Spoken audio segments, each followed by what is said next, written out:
There we are. Thank you. And to begin, to kick us off, to open us up, Jurgis, thank you so much. Welcome, welcome. Would love to open up with some music as the team arrives here together. Thank you, brother. Lucian, it is my pleasure to be here with you all, currently traveling towards the future. And if we believe that we are both in a cosmic and quantic state of civilization, where we can manifest ideas very quickly, where we can bring things to fruition just like that, well then traveling both in space and time starts to feel like it's possible. And so I'm really looking forward to traveling with all you people. But before we can travel anywhere, I think it is very important to know that we need to envision the destination. Even Christopher Columbus thought he was going to India before he discovered the Americas. So question is, where are we all going? What are we all searching for? And sometimes we may be amiss for words. Sometimes we may not know what that destination looks like or what the name of the destination may be. But that's where artists can contribute and provide something exceptional. Artists can say, hey, I can imagine more or less what that should feel like. And I have a song that actually captures that essence.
Short of breath,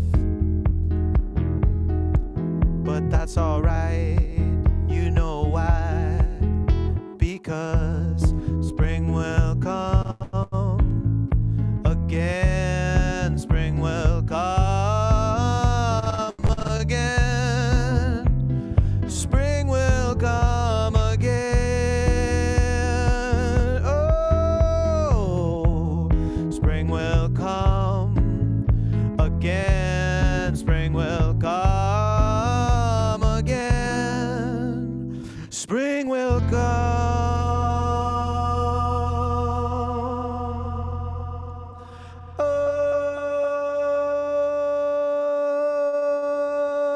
again.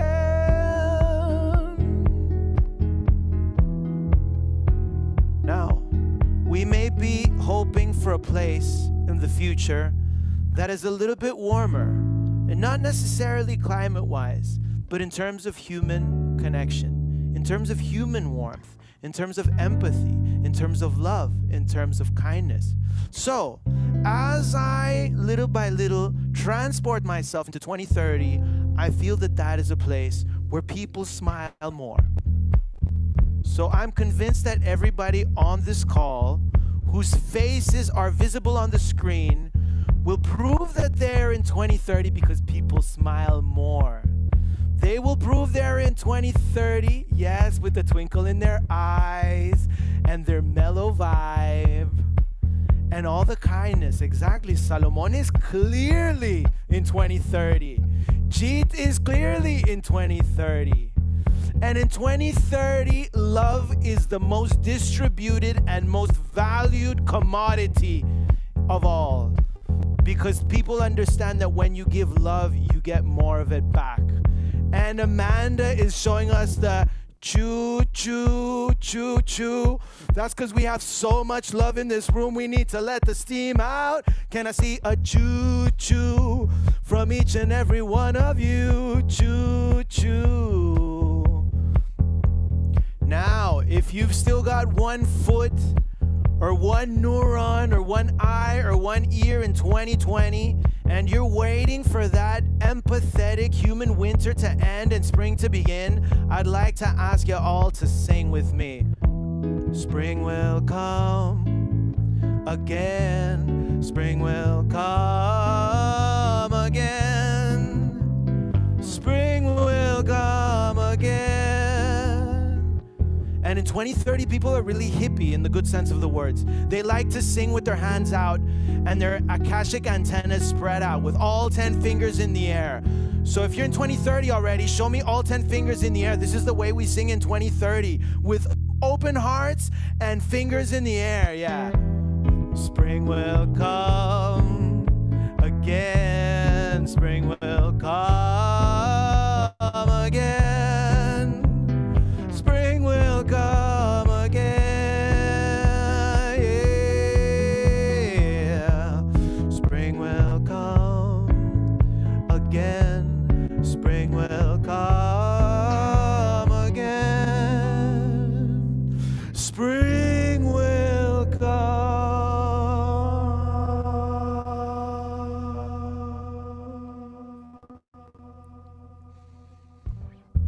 The future is both regenerative and co-created. In the future, we know that all art, all creativity is a collective effort. And so we all love to sing along, we all love to pitch in, and we have all become so sensitized to the harmony of the universe that we all sing super beautiful. There are no bum notes, because we are all beautifully aware of one another, in tune and in harmonic resonance with one another. And so every now and then, in 2030, about 4 times a year, rather than praying, we do deep ohms to make sure that everybody in the world is on the same resonant frequency. Much like we are all going to demonstrate in this room right now. We're going to take a deep breath. And we are going to emit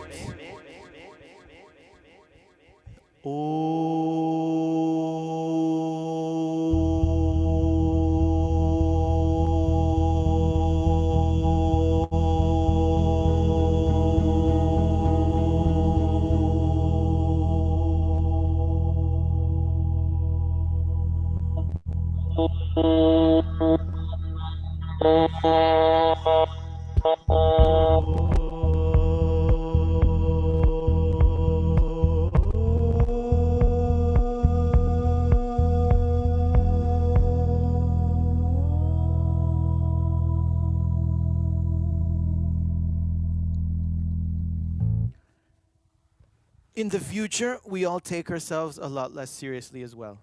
So we all know that this is just fun and games. We like to have fun. We laugh at each other. We don't take any of this seriously. We know that spirituality is just a way for us to connect with one another, but we also understand that God has a sense of humor. So we've put the ego to a side, and when we do all kinds of these fun activities, connecting with one another, we like to laugh. And as Solomon and Amanda just proved by their beautiful empathetic smiles, we can say things that sometimes are incoherent, sometimes things that don't make sense, because we have our hearts open as children. And one of the children which is with us today, because by 2030, I don't know if you know, back in 2025, Lucian and his friend had discovered a technology for rejuvenation. It was a technology for rejuvenation, but not for helping me articulate words more eloquently. And so, as you see, Lucian now has the gait and the demeanor of a child. because he developed this technology which allowed us all to remain eternal children, both in physicality and in spirit. So let me ask whether 16-year-old Lucian Tarnowski is with us on the call. Lucian, are you here in the future with us? I am, Jurgis. Thank you. Thank you. Oh, I've never been so happy to be in 2030. We've been partying for 2030 for 12 years now. So oh, such a pleasure, and I'm so excited for this vision train today. This non-stop vision train that's been running for a decade now, more than a decade. We've never ended it. It's been running for more than a decade. Amanda, do you wanna introduce the vision train? Wow. Well, it is such an honor to be celebrating here with you. I mean, all we've been doing is celebrating this whole year, you know, finding not this year, I mean the decade. Jeez. You know, we've found that gathering together in this way, you know, we're on an international space station here. And we've found this place to be another home, a place where we go support each other to go even deeper into the mystery of creativity. And we believe that everyone's an artist. And so they'll find their way here at some point or another, but we've had over 1 million people on the train this decade, you know, and the numbers are just growing. It's absolutely incredible. All ages, all languages, you know, and we've got so many different cars. Right now, we're here in the original car, the OG, the Nonstop Vision Train Global Art Jam. That started back in 2020 when the world was changing. It was such a, you know, it was such a shock to us. But many of us that were artists already realized that we were artists. We were kind of like, thank God the world's slowing down. You know, now it's our time. Now it's our time to shine. It's our time to remember, to come back together again around the round blanket and share our stories, share our tales, share our hearts and our arts. So it's a pleasure to be here with you. Look forward to seeing where this train's going to take us in the next decade. So beautiful, Amanda. Thank you for guiding us along the way of being the most wonderful conductor across this decade. So what a pleasure. And we have Solomon with us here. Solomon has done absolute wonders to create a world where food is abundant. And he's going to share with us some of the most important stories of this last decade, of this golden decade, of how we eradicated hunger, of how we transitioned to food abundance. And that's where we begin. And so Solomon, welcome. So delightful to kick this train journey off with you. So good to see you, brother. Let's see what emerges from the silence a moment. Just one moment.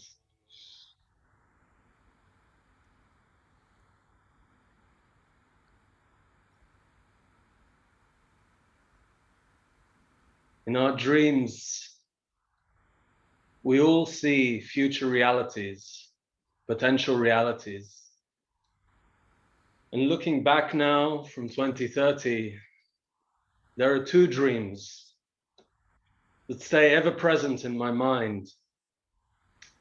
One was a world where civilization had collapsed, where neighbors were fighting each other for food. And the other is an abundant future, one which truly echoes the resonance of our soul. But I take you first to that one which we avoided.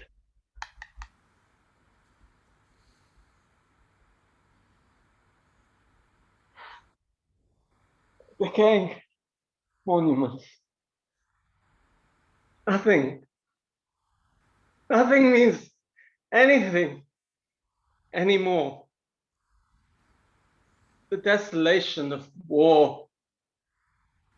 My child, his shoes, they stole his shoes. Food, they fight for food everywhere. There's no one is coming to help us. Nothing is being done. No one is here. Why didn't we prepare? Why didn't we do something?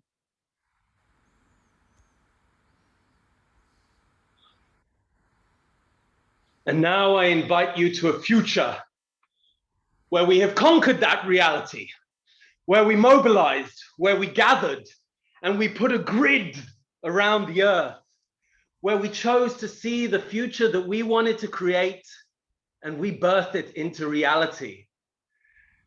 And you who stand with me here today, do you remember how Corona held our lives to ransom?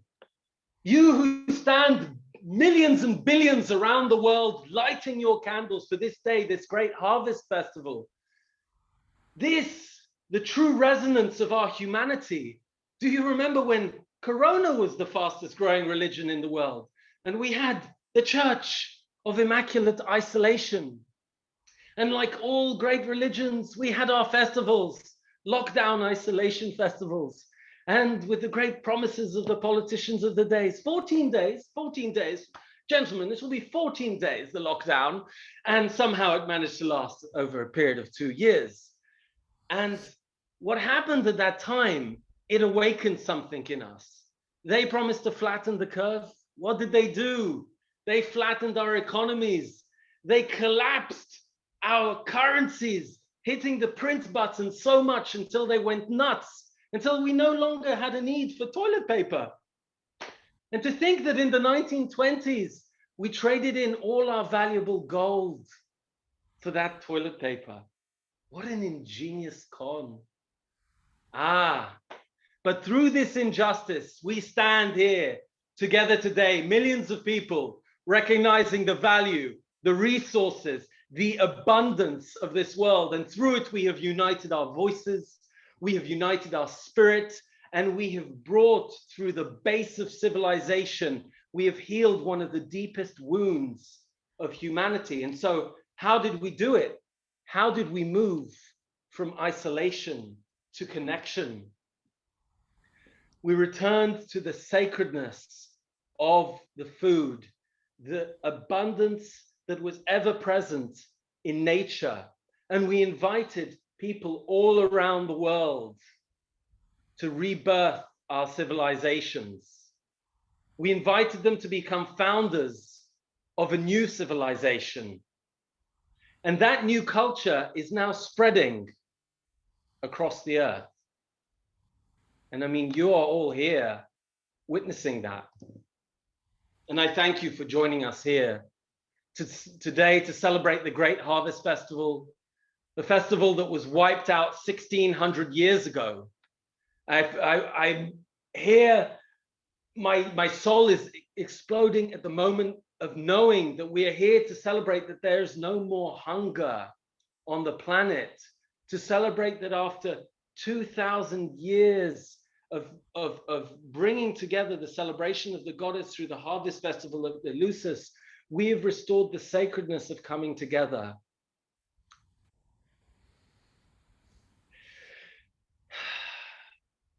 And so much has changed. So much has changed. We have recognized and proven the nature of the soul. We have recognized our interconnectedness. We have gathered leaders all around the world who have lit the torch to lead us out of Plato's caves, to show us that we are one and to reclaim our destiny.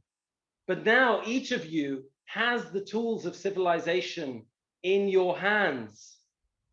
And you chose to prepare because we saw the warning shot that was coming, and we enabled a network of 1 billion citizens to elevate and benefit from the abundant and rewarding solutions to our planet's climate and hunger crisis. Rewarding, yes, because we brought seeds of hope to the most regenerative economic systems, and we broke these by solving hunger in the land of our earliest ancestors, in the land of our brothers and sisters who had been praying for generations in Africa, that the people who had the technology, who had the will, who had the capital, would come in. And so those solutions are what we enabled everyone to plug in, every corporation, every man, every woman, every child, from every walk of life. What were they plugging into? They were plugging into an augmented reality that we'd laid a grid over the earth of the 2030 that we wanted to create. The very vision of what we saw everyone could see. And we invited the world's leading minds and leading artists to share their vision of a connected world, a connected life. And together, we imagined an augmented reality into a virtual world that became our actual world. And we voted the world we wanted into being. We removed all barriers to cooperation. And through this power of this connected world, we rapidly scaled and prototyped the best solutions to building our civilizations through how we consumed, through the choices we made, not just with food, but with everything we consumed. Everything was purposed towards building the future and the civilization that we wanted. We became architects of our future through the choices we made of how our food was grown. And lastly, you are gathered here in this Champions League of collective intelligence. You're gathered here at long last to celebrate that we have liberated man from the shackles of working to survive, so that we could be intimate with life's inmost secret, a renaissance of loving what we labor for. And the catalyst of all that future was the abundance that we already had with the seeds and economic systems that we connected together into the renaissance of who we are, into the renaissance of who we have become, and to recognize that we were not alone, we were never alone. We were always one spirit, many bodies. You are one, we are one, we are all connected. Thank you. Beautiful, Solomon. Thank you so much. Thank you for your tireless service to this vision. So deeply appreciated on all of our behalf. And now I'm so excited to introduce Dianne Dain, who I remember Dianne 10 years ago at the when we first connected, when you were with the World Food Programme. And it's so delightful to be here with you. I remember COP26 and your incredible work there. Just an exemplar transition team member. Dianne, welcome. Thank you, Lucian. And thank you for the invitation today. I'm so excited to be in 2030. I'm excited to be reading this love letter to Mother Earth. And my love letter is of a personal nature because I was born hungry. I was abandoned as a baby at a Salvation Army hospital. I was conceived on the beach by a surfer and a 16-year-old girl who couldn't take care of me and left me with the Salvation Army.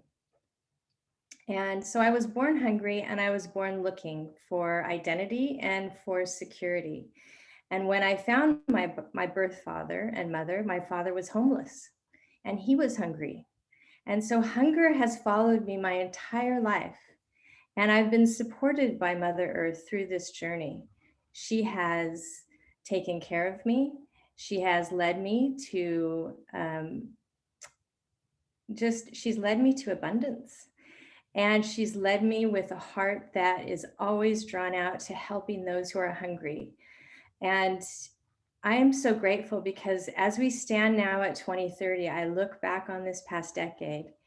And what I understand is that we have created a deep love and respect for the feminine in Mother Earth, the feminine in each one of us that is caring and connected as a community rather than conquering and trying to extract.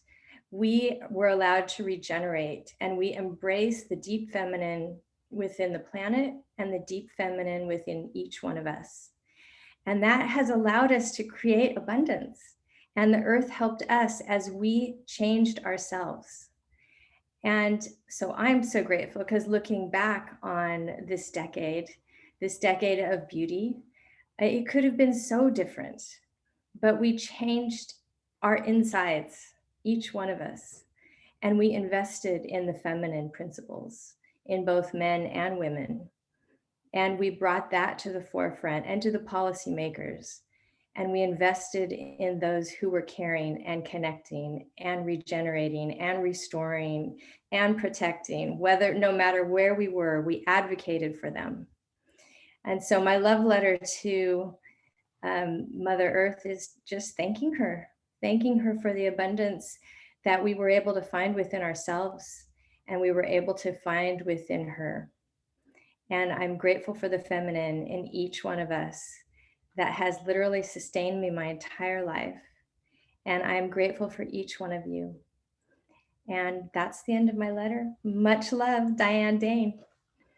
Thank you, Lucian, for letting me join you and everyone here. Oh, Dianne, thank you. And thank you for all the work you've done with the WHO, with all the magic and leadership you've had through this last decade. Deep appreciation to you, deep bow to you. And next up, Mackenzie. Mackenzie's been on this United Planet game since the very, very beginning. The second game we ever did was on food. And all those 10 years ago, right, just weeks after that COVID-19 pandemic happened, we gathered people all around the world on food. And Mackenzie, welcome. Great to have you here. If you're able to turn your video on, that would be great. I can't get the video on at the moment, but I'd love to jump in real quick and make some comments about the last time we had this conversation. Here we are in 2030, in a world that we understand, in a world that we can quantify. As we look back at the fumblings of attempting to have an open market for all of the people and organizations in the world to supply the inputs and resources that we need to be a thriving culture and a abundant community, we realize that instead of leaving these things open to the whims and the intricacies of people exploring their own self-interest, we as a society began to look together at the outcomes. We as a society began to plan together, beginning with the end in mind. And as a result, as we learned more and more about the variables that make life better, we began to plan better from the end in mind backwards. And with the digital economy that has become so dominant, that has risen hundreds of millions of people out of poverty into participating in a global economy, that has turned the notion of being unbanked into being a laughable concept, because access to resources is available to all. The outcomes that we as a society believe that we can find together, we talk about, we model, we envision together. We don't leave it up to some invisible class of sociopathic, self-interested, greedy, corrupt politicians and corporate marauders. We as a people, as residents in bioregions and cities, put our heads and our hearts together and decide the world that we want to see. And we collectively finance the outcome that we know is the better world, the brighter world, the more loving world that our hearts and our hands know is possible. So as we focus on no hunger, as we focus on more nutritious and more tasty food, as we focus on less obesity and diabetes, as we focus on the kinds of foods that make people healthy and happy and bright, we have reverse engineered a society with significantly less disease, with significantly less lifestyle-oriented deficiencies from the choices people being presented with in food are simply higher quality. The choices that people are presented with in restaurants and in grocery stores are simply life-affirming foods, not dead foods, not salt and sugar bars based on which addiction in human physiology this corporate marketer can pander to, but rather foods that make us individually and collectively a brighter, better world today and tomorrow. So thank you all for participating with the outcome in mind, for beginning with the end in mind, and for together holding hands and hearts and building a brighter world into this 2030 that we're all thrilled to thrive in together. Thanks, Lucian. Thank you, Mackenzie, so much. Thank you. Beautiful. This thriving world. And, you know, one of the things I love most that you've been an advocate for as long as I've known you is flipping the funding models and doing outcome-based financing. Yes. That's just, so it changed everything. It changed the entire agricultural landscape because we were now able to pay the creators before they created the goods, the crops, and that financing changed the way we could invest in regenerative practices. So thank you for your leadership. Thank you for clarifying that, Lucian, and recognizing that, you know, that's where we started, right, with fresh produce, because people wanted to eat better. So we focused on purchase orders and purchase agreements that gave people better food, access to better food, and more importantly, aligned the farmers, the food industry, the processors, the packers with the best possible outcome. So instead of 10, 15 years ago, where you pick green produce and gas ripen it and send it along and it gets cold packed and bunched up and, you know, all the way through to retail's displays where it may or may not get purchased and may or may not get eaten.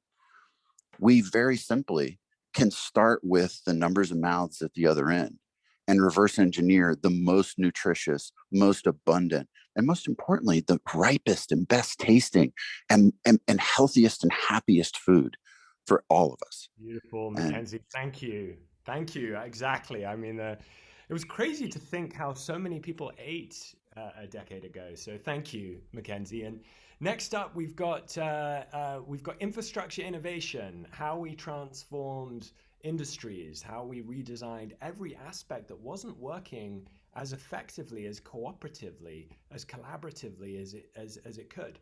And next up, calling in from no other than Egypt, Yanling, Sangye Yanling is going to share with us around infrastructure innovation and how we connected all the sacred sites across the world as well, the acupuncture spots and the wisdom that our ancestors knew.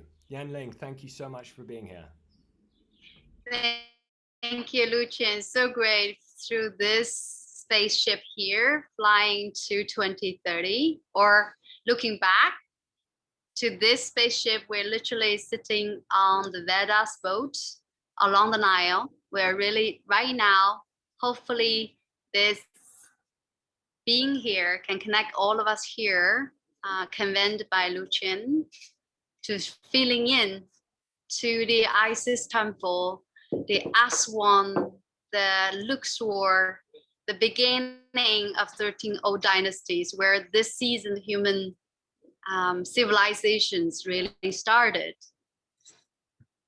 And in this context, I feel nothing less than to be bluntly, honestly, advocate for this part of the importance of activating infrastructure of holistic earth body and as a basis and fundamentals of our innovation. And sitting in 2030, I would say, I'd love to say, we made it. It was like literally a sinking boat or leaking energies and collapsed an infrastructure of ecosystem has been repaired by so much loving action activists and wisdom keepers and contemporary alchemists artist who knows how to bring all the complexity back to the roots, which I call systematic designers in generations. And that infrastructure is, we look at different etheric bodies that cause war with history, with ancestor, and so much work by our action, by our consciousness evolution, and the concrete action education. It has been repaired and also be connected. One of the important actions in the acupuncture, in holistic traditional medicine, is to do the key points to activate, initiate love in action effortlessly, which is important sites around the world are being prepared to work to connect open mountain, which Lucian has kindly also been part of the younger generation to initiate the elders convening circle from last year, starting from Mount Kailash, where we know where all the gods come to dream. And then we hopefully initiate social artists to convene different gatherings with remembrance journey, with creative artworks, with presence to create these higher vibrational ports to support, attract people who are inspired to do good, but in a holistic way of thinking. Understand the invisible is even more important than the visible, and the universe, a bigger force at work. How can we listen better? How can we design in Dharma's context and 7 generations forward? Instead, finding another plastic chair we think will be more useful for convenience rather than our soul signature and purpose. And that's the infrastructure we're repairing, rebuilding, awakening.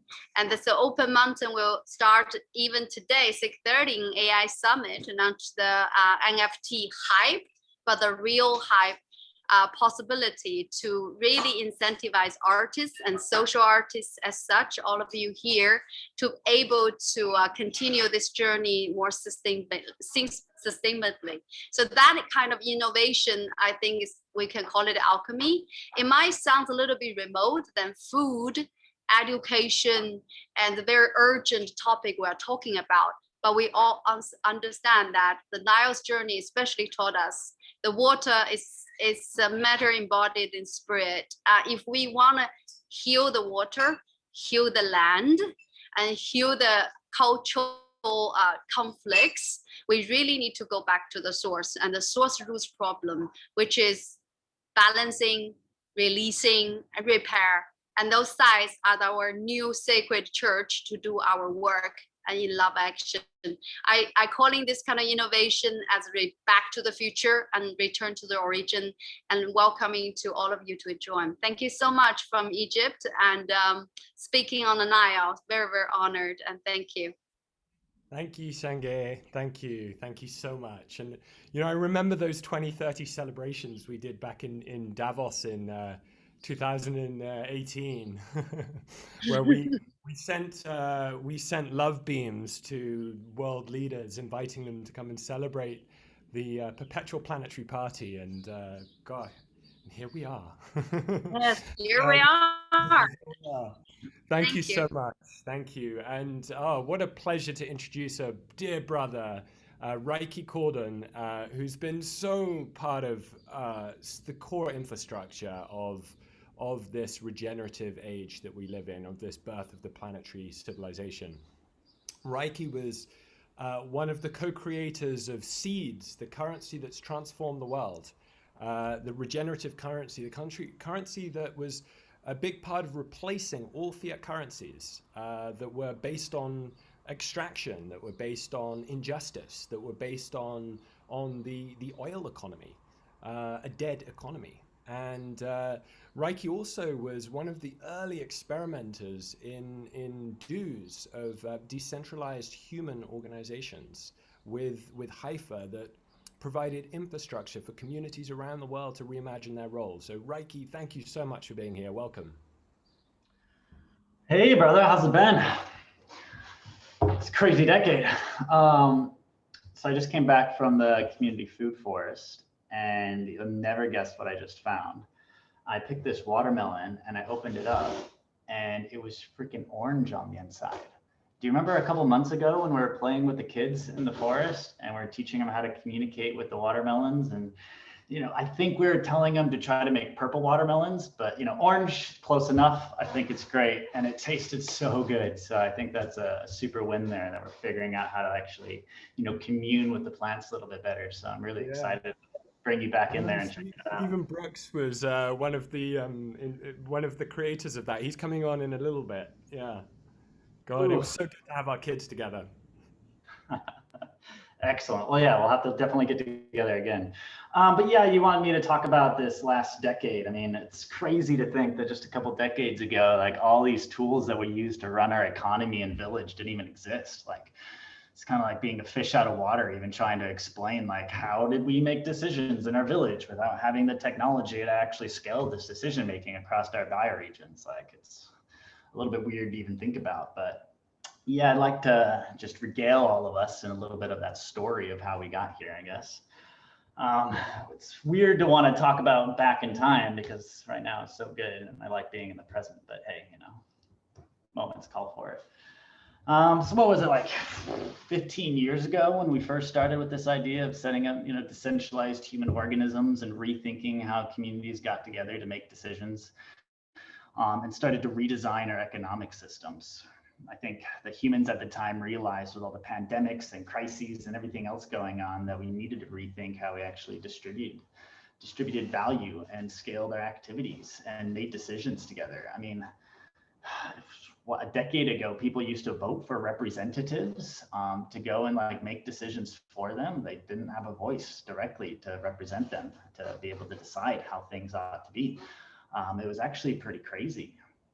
But yeah, how did we get here? A big part of it was this, you know, blockchain revolution. I know that's kind of something that just exists, kind of like the internet does as well. But I mean, these were the early days of it, right? When everyone had their different blockchains that they were talking about. But, you know, what this gave us was the ability to directly interact with the economic systems that we're a part of and to start remodeling how they worked.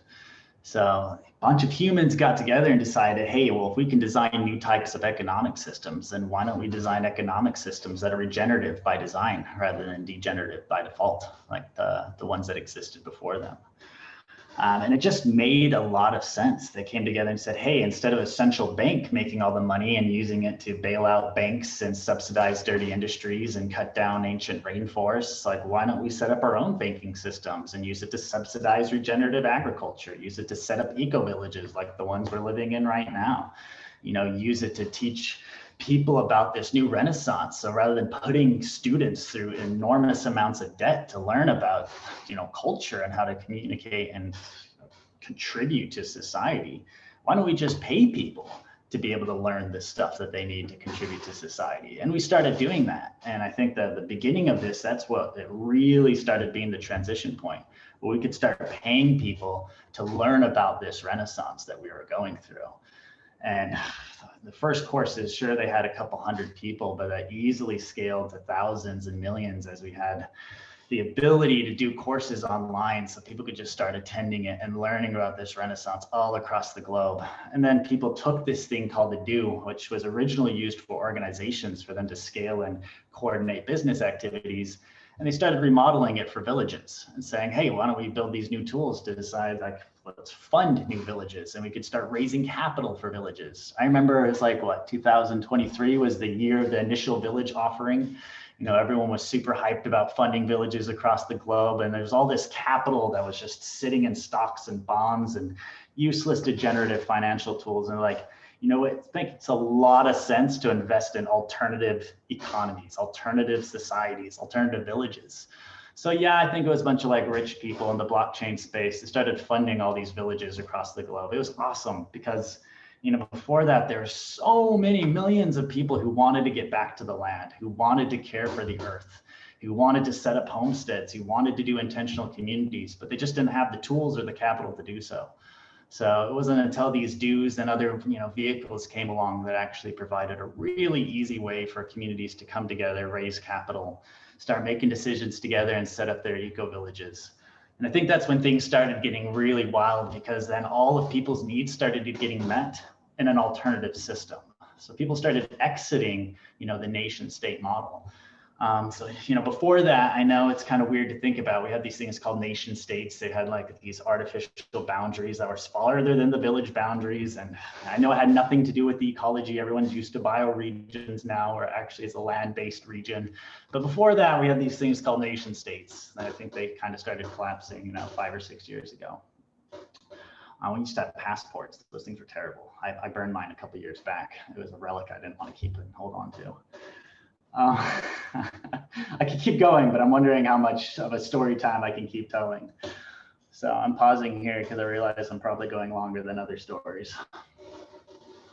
It's just the crashing of the nation states. It was so interesting how we designed currencies to do a jujitsu move on fiat currencies, where the more they printed, the more we minted, and this amazing thing happened. Instead of giving the majority of those that money printed from thin air, instead of giving it to the 1%, we just distributed it evenly across the whole ecosystem, and it was just like magic. People started to move their money en masse into regenerative currencies. So it was magic, right? And I'm glad you used the word, because the old financial system, there was black magic. And I think a lot of people were responding to that magic with a fear of magic, and they were saying magic was bad, But I think the real power came when the movement realized, oh, it is magic, and we can acquire this magic, and it could be white magic, and we can use it to fund our world as well. So I think once we started acquiring some of those magical tools of the old civilization and repurposing them for our ends, it started growing much more exponentially quicker and more beautiful and more regenerative. So good times. Wonderful. Thank you. Next up, we have Thomas. Welcome, Thomas. I'd love for you to jump in. Such a pleasure to have you here. And I know you've been creating these immersive experiences for so long, and guiding cities, and you've also been such an advocate for the Dunbar number of back to 144. Thomas, welcome. Thank you, Lucian. It's so great to see so many people I know here. I was unaware of how many people had joined your vision trains and how long you'd been doing it. So thank you for having me today. I have to confess I was a little bit stretched today, so I had to quickly wrap up something. But I felt, rather than tell something practical, which I tend to do because I'm a practical person, and I like to perform the changes. And so if I look backwards, I basically had a nightmare last night for true, which I rarely do actually. So I'm just going to start there. So here it is. I woke up last night with a nightmare. It was the one I had recurring in those COVID days when Donald and Boris shared the news. And it felt really bleak, and we knew Putin and Lee held the voodoo dolls to our collective futures. I remembered how absurd all that felt, and that we couldn't see each other, that people were dying alone without saying their goodbyes. I thought to myself, whoa, we really dodged something big. It might have taken all that to come to this day. And waking up, I quickly checked my bed and sweat. I didn't want to go back.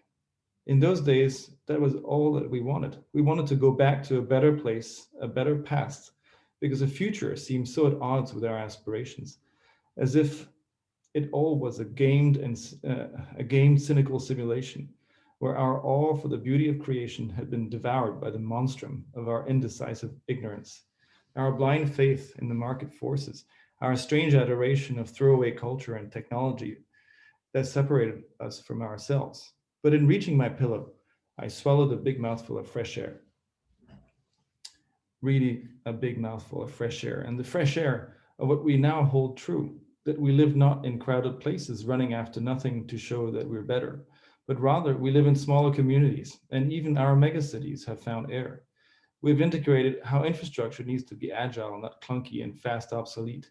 We have understood that speed is less important than closeness, that our e-bikes are more valuable than Lambos. We embrace this idea that the tree we planted together in our park is rooted in the mycelium of not just nature, but our appetite for being with others. Technology is not neutral if it tames our desire to be in touch with our essence. All this stuff around us that we of course still have today in 2030 is being gradually repurposed to make place for circular and organic cities and places, and even cities in nature. And our automation and AI are at the service of this equation, because otherwise it destabilizes our genius solution, our soul coins, our favorite crypto solution to give man a break from the machine and decentralize intentions practically. It all started, I remember, with that bunch of people, some of them are on this call, from all over, who had waited for things and themselves to come of age, to take the right to rewrite the path of history. It was as an army came out of nowhere, in unison, chanting similar aspirations, but they were so different, and yet the path of logical respect for Mother Earth was continuously shedding light, and mutual sharing and learning gradually sped up exponentially the patterns of virtuous recognition of the needed amendments. Local governments were overwhelmed, thankfully, by post-COVID, and that gave way to non-experts' hands to lend a more meaningful hand to the transition. I feel awake now. I can safely say it was a nightmare, but how meaningful, and also how amazing is it to wake up from it into a reality that feels warmer than the dream world, not because it is perfect, far from it, but because there is so much energy and momentum in the emergent direction that revives the meaning of infrastructure, or the structure that is beneath. The fundaments of this planetary civilization are not made of atoms, they are made of intention and listening to the voice of nature, which is the ultimate spiritual guide we had forgotten to listen to. I'm so proud the journey humanity has been through. And for sure, cities and placemaking were not necessarily what drove it all, but it contributed to system thinking that allowed for the pieces of the puzzle to be rejiggered. The saying I keep hearing in my mind as I keep awakening is that we fed the right wolf, the compassionate, the ambitious, the generous, and especially the open-hearted one. That is the real victory we need to keep burning for, the open heart. Much of what happened before this decade was an accumulation of human trauma, stacked and multiplied by the cacophony of the digisphere. Noise took away the light for us to count our blessings. Let's remember how we found that light and keep nurturing it like a candle with all our palms against the winds of time. Thank you. From 2030 with love, Thomas. Thank you. Thank you. It's so good to be in Ibiza with you. I remember when we brought Burning Man to Ibiza back in 2021, when we brought themes around 2030 and how, God, everything changed following that moment. So good to be here with you. Next up, Tony. Oh, Tony, so good to have you here. Future of cities. Tony, thank you for just transforming these urban sprawling environments, your vision that you have been advocating for decades now. Has played such an important role in how so many of us around the world live. So Tony, thank you, and welcome. Thank you, Lucian. It's so great. It's an honor to be here with so many friends. Thomas, my brother, who's an advisor to Future of Cities, has been with me, since the beginning, actually for a few years, advising and guiding, stewarding and steering. And, I stand on the shoulders of all you great, wonderfully inspirational folks who are doing such incredible work around the world. And I can't take credit for anything. I'm just really a vehicle. I was born in an intentional community here in Central Florida next to Chosen Retreat, where I'm calling you guys from now. And, it was an interfaith ashram, so to speak, that was started by my grandmother. And it was an experiment, like everything that we're doing now here in 2030 is experimenting with regenerative ideas and prototyping and failing. And really all of our lessons are learned from the failures, not from the success. So I wasn't, Lucian reached out to me like yesterday, I was running back between Miami and Chosen Retreat. So I put together a few thoughts because I obviously love infrastructure, and kind of my whole philosophy about regenerative placemaking, so to speak, is about really just holding space for the emergent process and not really being prescriptive. But I think given all of the changes and advancements that have happened in the last decade, I think there's a lot to be proud of. And I think it all started with kind of these coming together and convening by people like Lucian and all of you in these incredibly sacred digital and analog spaces. So here in 2030, we are living in a post-capitalistic, reality whereby infrastructure is malleable and responsive to the needs of the community and the collective. Infrastructure is the foundation and hardware for a zero carbon, climate positive civilization whereby all life thrives in balance with nature. The Regeneissance is in full swing, whereby citizens opt in or opt out to share their personal data for the benefit of the collective to improve the quality of life for all.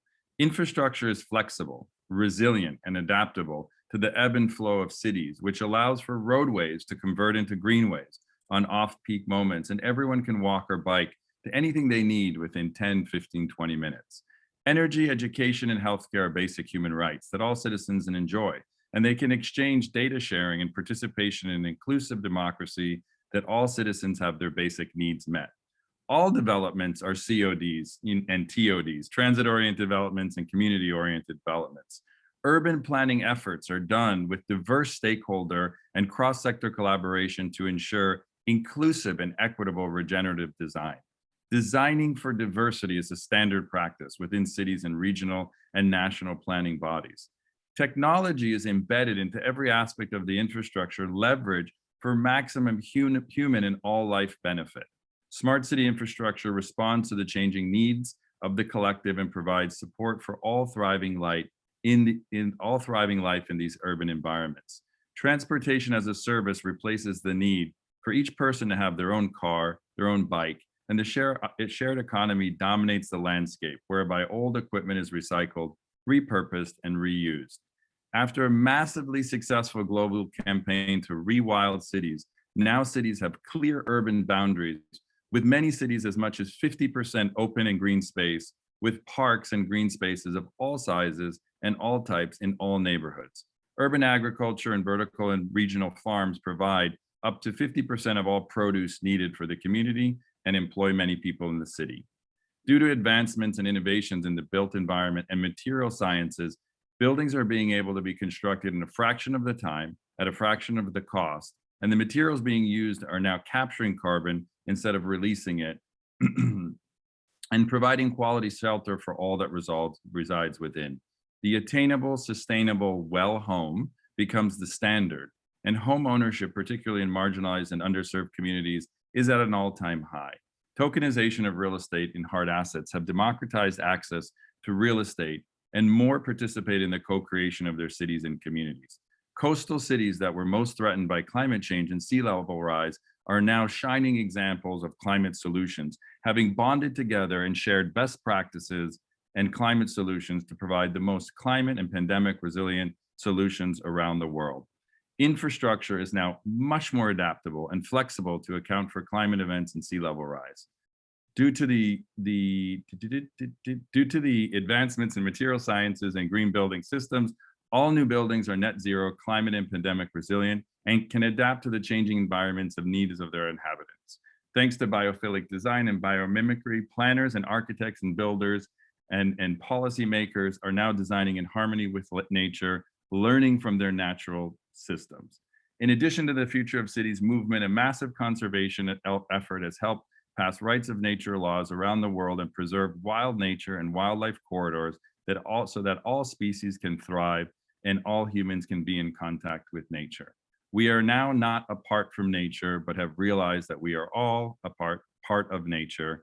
Thank you so much for 2030. We are all thriving together. Yes, we are. Thank you. What a celebration, Tony. Thank you for being with us. Thank you, Lucian. Thank you, everybody. It's a pleasure to be here. I'll see you guys in Europe and Ibiza this summer. Thomas, Lucian, all of you. Yes, you will. In both 2030 and I think you were there in 2021 when Burning Man came to Ibiza in 2030. That's right, baby. Next up, a dear sister, Maya Zuckerman, who's been we've been working together, Maya, now for 14 years. Such a pleasure. Thank you for being part of the early language team that created this planetary propaganda campaigns to double bounce memes and spread this new language of Gaian, starting with the Earth shots. Thank you, Maya. Welcome. Thank you. And thank you, Lucian, and thank you everyone here. And thank you, Tony, because you You gave me the infrastructure for the tour that I'm going to give you today. And the tours of the city behind me, the tour of Topia, the place we're trying to get to. So we talked a little bit about earth shots, and this is the earth shot. How do we create a system change in different places on the planet?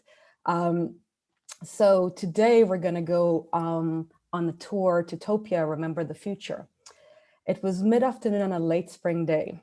The wind blew patches of fog through the bay. The sound of birds and insects abounded.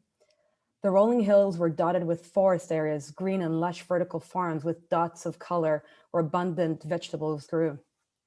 The tall buildings were wrapped with bushes and trees, beautifully sculpted wind turbines, covered in a green-bluish bioluminescent material.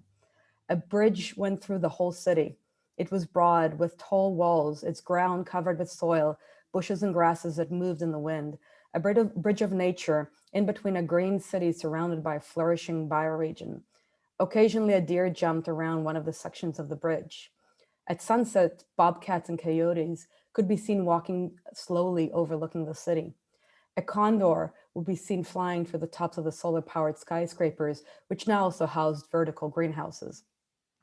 The old streets were repaved with an earth-like substance that wasn't dusty and let the rains filter through it back into the underground aquifer. On occasion, a pod flew past with 1 or 2 humans in it. Here and there were 4 pods connected, gliding through the air. This was one of the main mode of large transportation allowed on the surface, besides the swift micromobility modes, which were abundant. The surface of the city was left for people and animals.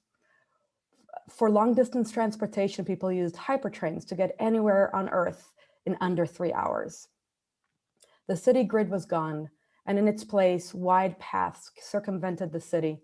The usual trash and debris, which in our time became a sad and regular scene, were absent from these streets. What also was missing were the encampments of our past. No people in tents, no lost souls wandering in the streets pushing their trash carts. The walkways were vibrant and inviting, with people looking happy, healthy, and energized, strolling or using diverse personal mobility modes. The city was full of humans of all shapes and sizes, wearing different garb from all over the world, their faces revealing a diverse humanity. And something else, there were content and purpose on their faces. Humanity here knew where it came from, where it belonged, and where it was going. Trees grew wild in the city, working their ways through the earth-like street surface, creating canopies as tall as the old skyscrapers, cooling the ground in the hot season, changing colors with the seasons, and the ones bearing fruit, gifting those to the inhabitants of the city. All people are fed, housed, and taken care of. Nature has been regenerated and is flourishing. As the sun set, the city was lit up with bioluminescent lights coming from all over buildings. There were beautiful blues, greens, and purple lights shining from everywhere, from the sides of buildings, tops of buildings, and street lights. So where is this place and how do we get there? This place is called Topia. It's the place we all want to come back to. For one, it's a city. For another, it's a farm or a homestead or wilderness. But for all of us, it's the place that has nature and humans living together in sacred reciprocity. It's where we have reckoned and reconciled a relationship with each other and our Mother Earth. It's the place we call home. So come join me.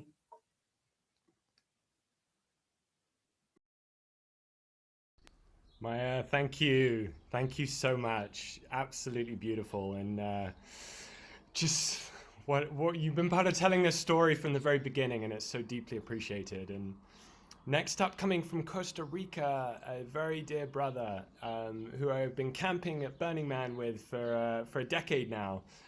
Ian Michael Hébert, thank you. Thank you for being with us. Welcome. Oh, thank you, Lucian. That was just so beautiful, Maya. Really appreciate your vision and articulation and ending it with homecoming. And so, Lucian, what am I up to here today? You are welcoming us to kick off the land stewardship conversation. So a story from you on land stewardship over the last 10 years. Well, it's been quite a decade, starting with the revisioning of how humans integrate with the earth and recognize our place, and starting with a place of humility and of realizing our interconnection with each other first through the pandemic, and then the grand awakening of our consciousness that took place over this last decade in recognizing our interconnection with all life on earth and with the cosmos, and the way that we have come to relate to Gaia as ourselves has been really powerful and profound. The way that we've recognized that her rivers are our veins and her air is our breath and our lungs. And so we started 10 years ago, something that began millennia ago, which is rewiring our nervous systems to the nervous system of the earth. And we began to allow her imagination to inform us and inform our actions every day in the way that we tend to our own bodies, in the way that we attend to our families, in the way that we attend to our community, in the way that we attend to the land around us. And these nodes of new patterns began strongly emerging throughout this last decade, and we're still at the beginning of this healing process of retuning ourselves and our ways of living to the natural patterns of earth. And we're still in a grand arc of climate change and repatterning our civilization, but the cracks have begun to show through the concrete, and the sprouts of another way of being are flourishing all over the planet. And here in Costa Rica, we have a micro village in the Diamante Valley that is thriving, where people are continuing to learn about the plants and to learn from the abuelos and the abuelas that have carried this knowledge. We've come to realize that it's not the work of one generation, that these traditions, both oral and visceral and embodied, are something that are cultivated through a lot of time and a lot of care. So here in the Diamante Valley, we have a thriving micro village of healers and musicians and creatives and passionate, innovative entrepreneurs that are drinking water from the springs and growing food from the land and listening to the way that the mycology here eats everything and transforms it back into life. And we're living in a greater degree of harmony. We've found a way of finding home within ourselves and tending to our bodies as the earth and tending to the earth as our bodies. So I'm very encouraged. I'm very grateful for the rains and the rivers and the power and force of nature to remind us of our own capacity and power of change. And yeah, that's what we've been doing this last decade. And I remember this call that took place about 9 years ago with Lucian Tarnowski and a bunch of epic artists, and it really gave me more hope and more fuel for all the day-to-day tasks of making sure that the drainage systems are working and that we're protecting our waterways, and we're building a yoga shala today. And I can feel all the prayers that you're all putting into your artwork being infused into this land, and all the wisdom of this land being infused into your artwork. So yeah, I'm just really grateful to be here with you today. And Danny is this amazing man, our neighbor, who has been caring for this place since he was born. He lived in a little house right down there that is going to be turned into our schoolhouse, and he's working on that. But he's picking up some hemp today that his wife is going to turn into cushions. And so that vision that Maya was sharing of tapestries and clothing from around the world, we're learning that we each have something to offer, and that commerce is not the enemy. It's our own way that we relate to this earth that needs to be revisioned. So yeah, thank you for allowing me to call in from the Diamante Valley. I was just up there 10 minutes ago, or whatever it is, 15 minutes ago, laying out our Flower of Life yoga shala and dining hall and encampment, which is kind of like phase one, so that we can really feel into the land and watch what happens over this next decade in creating a place of wholeness, creating holos here in the Diamante Valley. So thank you, Lucian. Thank you all. Thank you, Ian Michael, for birthing Holos, for bringing it to us. I remember when we were in Guatemala 10 years ago, exactly having this conversation. Thank you so much. And great to have you here. Next up, we have, calling in from Bali, we have Rachel Morrison. Rachel, thank you for being involved from the very, very first days following that Esalen retreat, where we rapidly prototyped. If you're able to turn your video on, that'd be amazing. Thank you. Yeah, well, it's a little late here and I don't feel like turning on the video, but thank you for the invitation. But it was such a joy to experience the last 10 years with everybody on this call and everybody that helped create one of the most profound and exquisite opportunities to have all of our collective thriving be felt at such a visceral level. And, Lucian, you've mentioned this Burning Man in Ibiza a few times, and I just want to thank you for the significance of that, because not only did it happen in Ibiza, but it happened all over the world when one of our sacred homes was not allowed to exist in the way that it normally had, and how that became so catalytic in us reimagining all the other ways in which we had to reimagine our existence, given the circumstances that we were given during this just mind-blowing pause that we all experienced together back in 2020. And I remember how this really became noticeable in about 2021, 22, 23, when all of these small micro communities didn't just start, but they were being profusely activated. It was like that seed that we were all holding for the decade previous to the roaring 20s, right?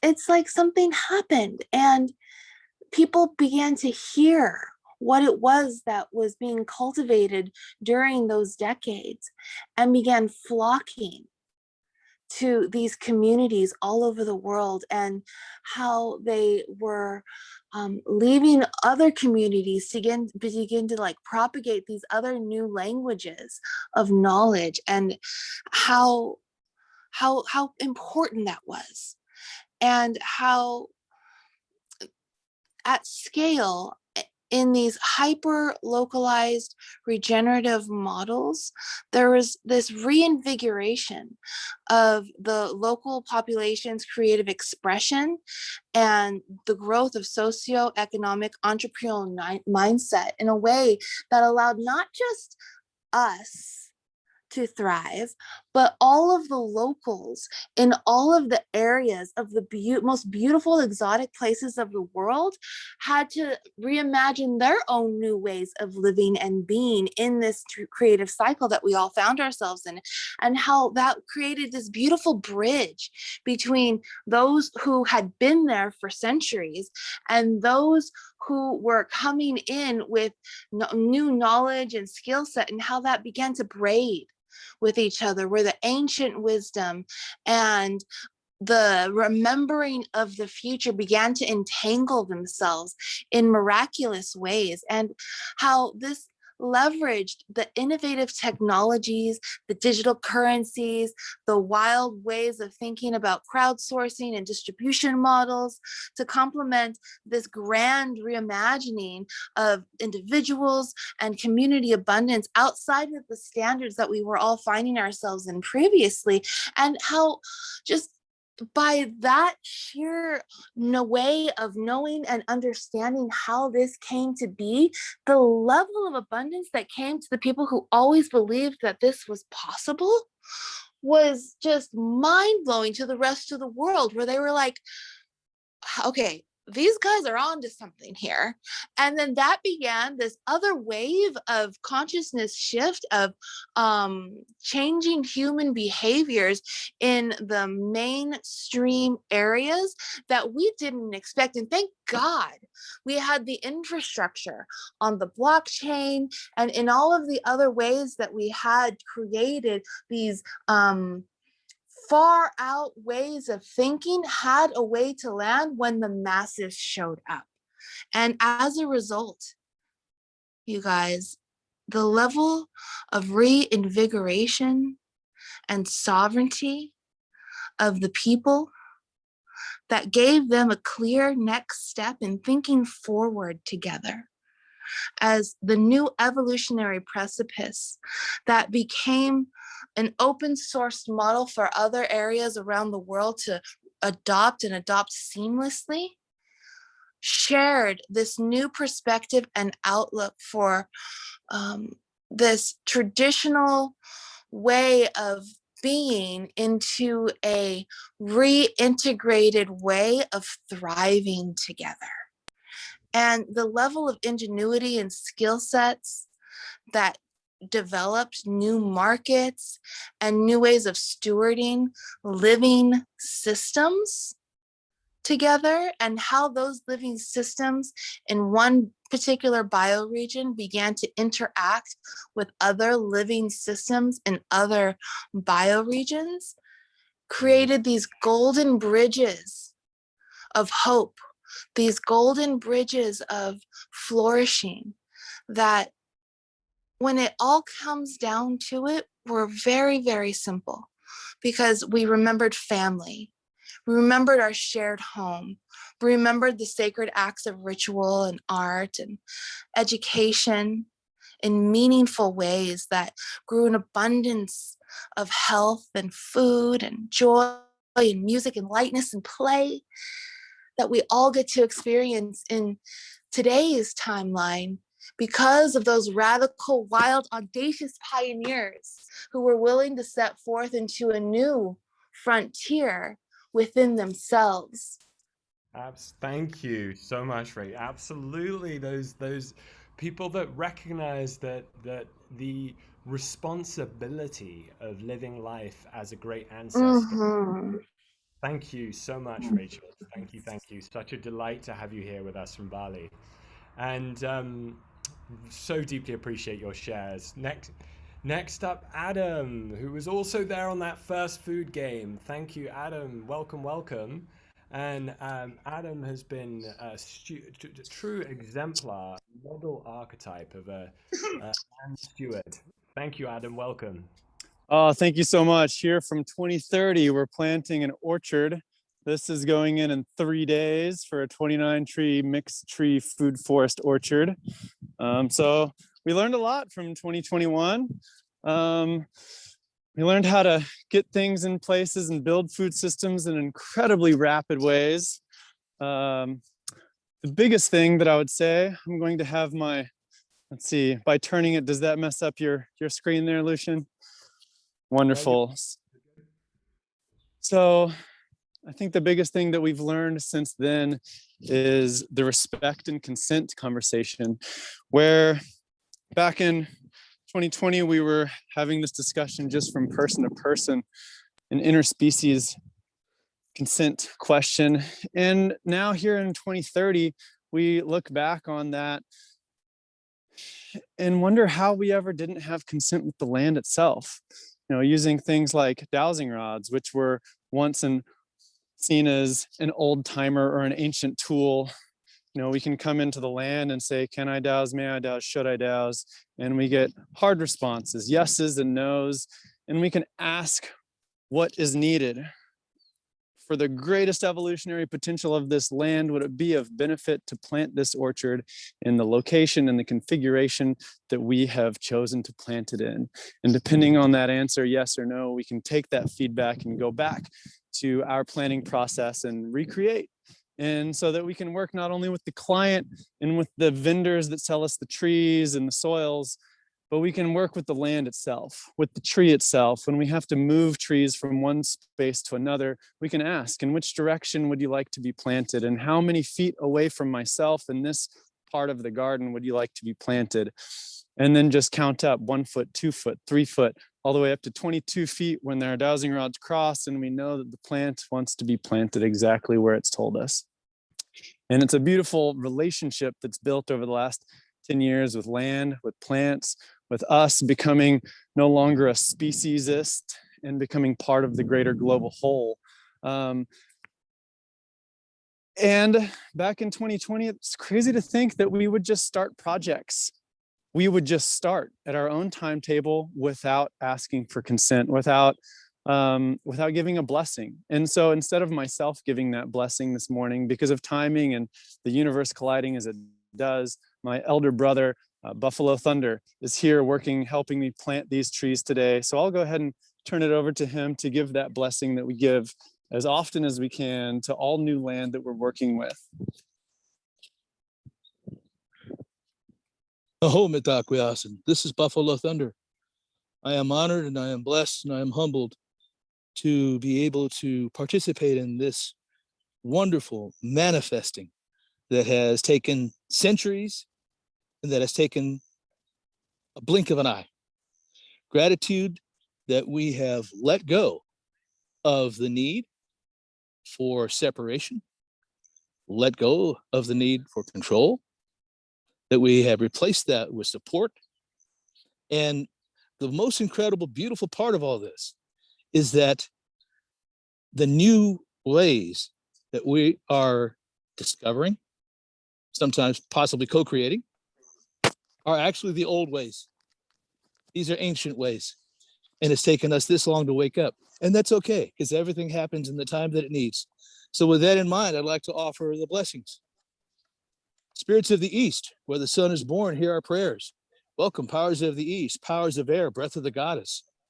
I turn to the direction of new beginning, sunrise, and clear vision. Blow through us a fresh wind of compassion and understanding.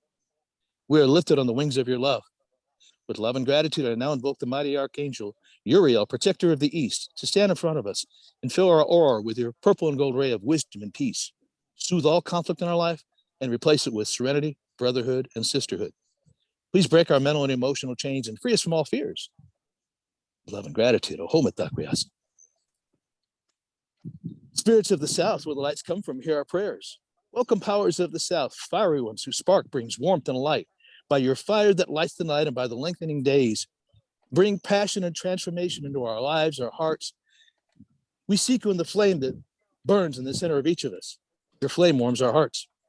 With love and gratitude, I now invoke the mighty archangel Gabriel to stand at our right-hand side, pour your pure white energy into our auras, and impress us with justice, truth, clear vision, abundance, generosity, order, support, love, creativity, and fun.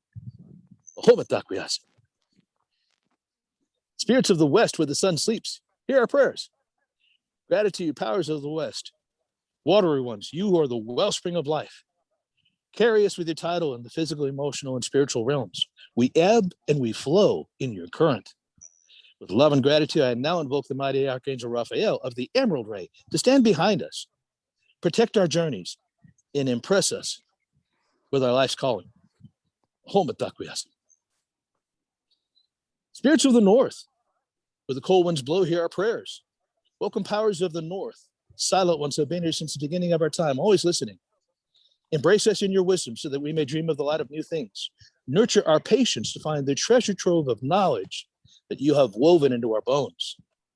With love and gratitude, I now invoke the mighty Archangel Michael Use your sword to cut all negative cords and attachments, and place your deep blue cloak of protection over us, so only that which is of the greatest and highest energy and vibration may enter our auras. With love and gratitude, this is a time that we have been waiting for. This is a time that we have been working for. And I am always reminded 40 years ago or so, maybe even longer, when I first started trying to meditate, and I was with a group of people, and I tried really hard. And afterwards they would ask me after each meditation, so did you like the meditation? I said, it was wonderful. It was a great meditation.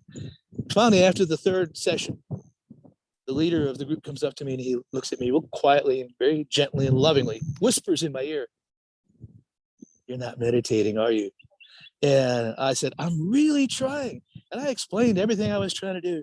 And he smiled, he put his hand on my shoulder and he says, "Stop trying." So all this to say, it is wonderful for us to finally understand that we can allow, we support, and we allow, and we nurture. To all my relations, love and blessings to everyone. Thank you. Thank you, Lucian. Thank you for bringing us all together. Beautiful. Thank you. Thank you. So beautiful. Thank you, Adam. And to close us, we are at the end of the Earth Team magic here. So thank you so much for all participating. And Jurgis, do you want to close us out with some music?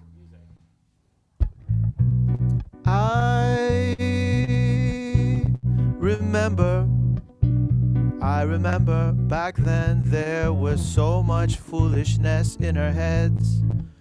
It seems like the technology we had was akin to trepanning, was akin to bleeding people dry to make them feel a little bit better inside. Do any of you remember all the nonsense we used to do back then? Like, we used to believe that nature was something that belonged to us. We believed in property so much, remember? Now it feels like it's like, when back then people would say they own a woman, right? Or stuff like that. Do you remember all this nonsense? It's difficult. When you're in 2030, you look back and you realize all the changes that have happened, all the long way we have come. And so let me ask you people on this call, the 50 souls or so, if you could come closer and share one of those things that changed. And now you look back and say, how is it possible that it ever was that way? I don't know. I believe so. Who can share? Who can share? Perhaps Marv, now from 2030 looking into 2020. What was one of those ridiculous things we used to do back then? I remember in 2021 wondering if my internet connection in the island of Ibiza would hold up enough for me to speak in a clear way without breaking up, and realizing that all I needed to do was pray to the internet gods and it would happen and I wouldn't be interrupted. Yeah, that was a strange time. It's amazing. Back then, people didn't think that praying to the internet would work. They thought it was all technical stuff.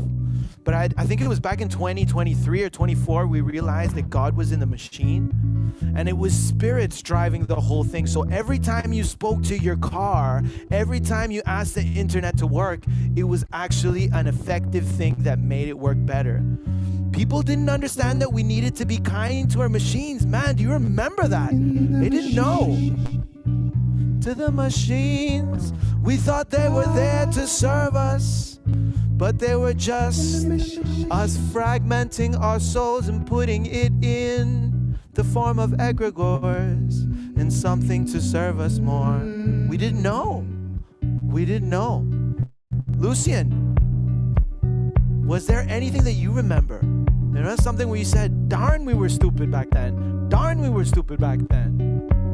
I remember those days when we had to wait in turn to speak. Now we communicate through every sense of our being. Now we communicate in Gaian. That's true. I remember for a short while there were some telephone companies trying to sell us the the telepathic credits until we understood that they were free. It's funny. It's kind of like a graft like we have with water and natural resources, right? Yeah, that was a curious one. Thank God that we came to our senses and we understood that we'd had it all along and it belonged to us from the very beginning. We just didn't play along. We didn't want to accept. Ah, that's a good one. Does anyone have anything else to share? Perhaps Mark, you're a brother and you care. You're good at transmitting things from the future and the past. So maybe it's time for you to turn on your camera at last and share some of your wisdom, some of your insight, and prove how we went from the dark to this place so bright. Well, as you know, Jurgis, there was a time when the story was changed, and little did we know the tone of it until we realized, like the game of telephone, through those technologies, that we looked back, heard it clearly. The message was not divide and conquer, but divine and conquer. Divine and conquer. It's so funny how we used to be so egotistical back then, and we'd fill our wardrobes with all kind of crap. Do you remember? How there was no calmness in the world, how there was no stillness in the mind, how all we looked at was tits and behind. It's so strange. We've come such a long way. Wow. And now I look into the horizon over there. You know, and yeah, I'm a miss for words. It's crazy. Cray. Anybody else? Does anybody else have something to share? Something that reminds us of the mindlessness of the 2020s and everything that came before. And about the pivot. Can anyone tell me about that pivot, the magical pivot? Does anybody remember the magical pivot? What happened then? Or maybe you can share when you felt things begin to change. Yes, who is going to share? Yes, it's me. It's Decades have passed. It's always been you. The human civilization since has been focused on building unity and collective relationships, which is proved fertile. Then the unexpected happened. An hour and a glimpse of wonder took over the last generation, who has reached the peak of the time, the most frugal and tangible technologies that this set of species have developed. Realizing that all this technology are an embodiment of their human consciousness, this particular generation created a bridge between these technologies, which in turn affected the relationship between both realities of human perception.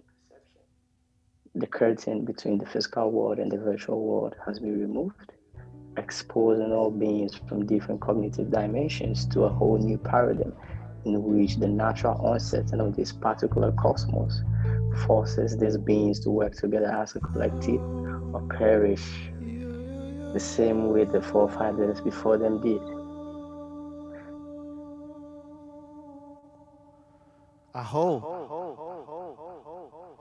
Isn't it interesting that back in the 2020s and everywhere before, we had forgotten the power of belief?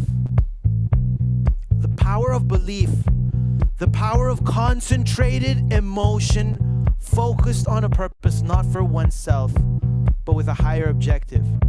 Remember how in 2023 we learned the power of going like this, the power of going like that? What it started to mean when we moved our hands and expressed love through the air, and we understood that we could send ripples through the Akashic field and move people and elevate the energy of this realm. We didn't know it back then. It was something we'd do when we smoked a couple of joints and had fun with our hippie friends. But now we know that these technologies are ancient. They're not new, but they're what completely changed us and our relationship to the world around us. That's lovely. That's lovely. And I believe that that last ripple of positive energy has improved Marv's connection, and so I'd like to hand it on to him. Yeah, he is blessed and he may begin. Yeah, we have made your connection as robust as can be. Everyone on this call and me, yeah, we are connected. Imagine, you know,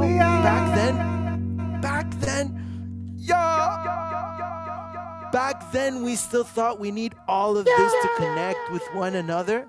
But now we understand. So it's actually curious that we're using this technology today, this ancient kind of like screens and cameras and microphones to connect to each other's hearts. It's bizarre, man. It's bizarre. Here, let's show them, Marv, how we communicate in the future. Remember how we used to do it? We go like,